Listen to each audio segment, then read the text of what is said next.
Starting in 5 seconds.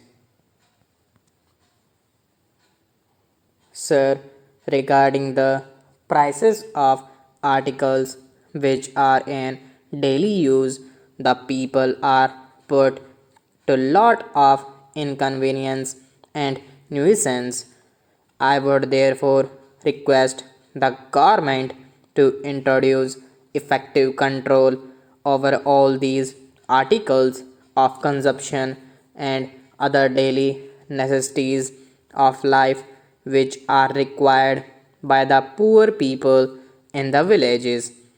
Even the cost of medicines is going up every day, and there is no likelihood of its being brought down.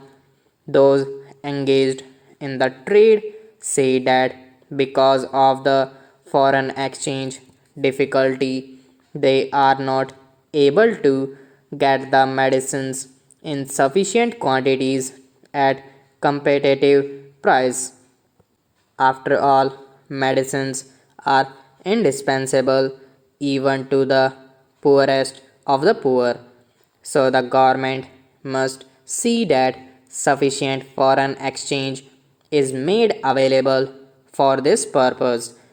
I want the state governments to address the government of India in the matter and see that the much needed relief is afforded to the poor. As for minor irrigation works, I find that the work has been very slow. In many places, there has been no dissetting, and many tanks are still in a state of disrepair. Nothing has been done so far.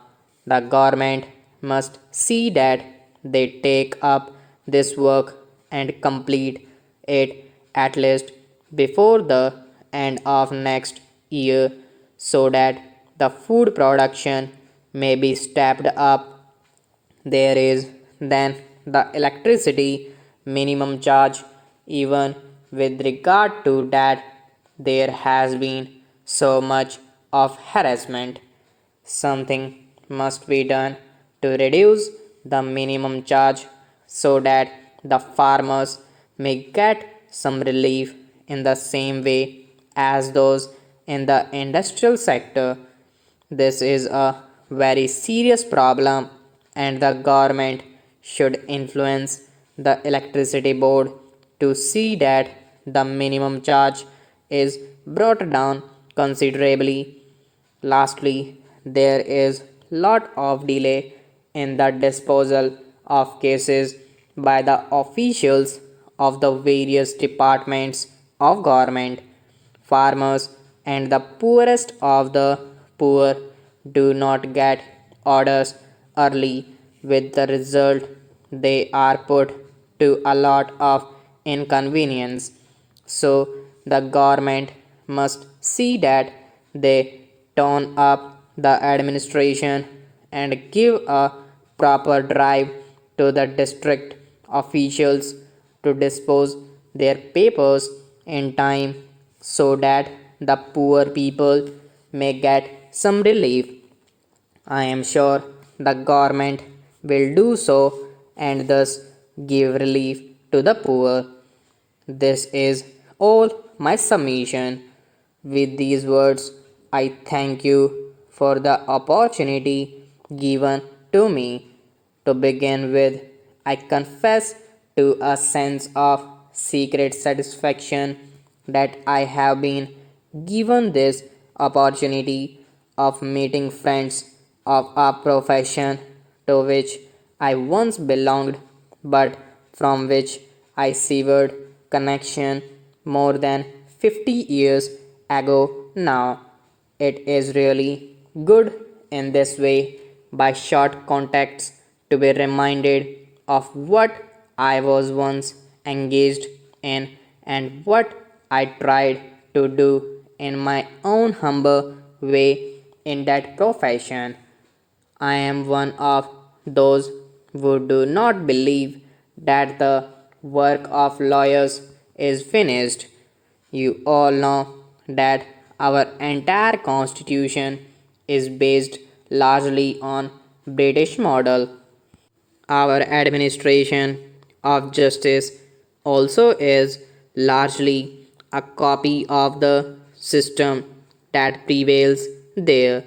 We know what importance the British Constitution has for the British people, and we also know how the judicial administration has stood the test of time and how it has proved that in spite of party wrangling on the political platform, how justice has always been able to keep itself above all parties, how judges have been able to dispense justice fairly and freely to all who have come to them, and now it has been the anxiety and the efforts of all our parties concerned to keep judiciary above any kind of suspicion. The mere fact that we have copied those institutions ought to be a guarantee that in this country also, at any rate at present, and so long as our constitution, the present constitution, lasts, there can be no fear of lawyers, of law courts, of judges losing any of the great importance which they enjoy. And as a matter of fact, we have even now many of our top people who are engaged in the administration of the country who were lawyers, and even if it be true that we are not ruled by lawyers now, there is no question that we are to be ruled according to law, and in order to be ruled according to law, there must be lawyers to point that out and lay down the law. One of the things which I have sometimes considered rather unfortunate is that while we have provided rather meticulously for the independence of our judiciary and have also provided in a way for the assistance to be given to judges by lawyers in administering the law. There is no provision anywhere that those who make the law know any law at all.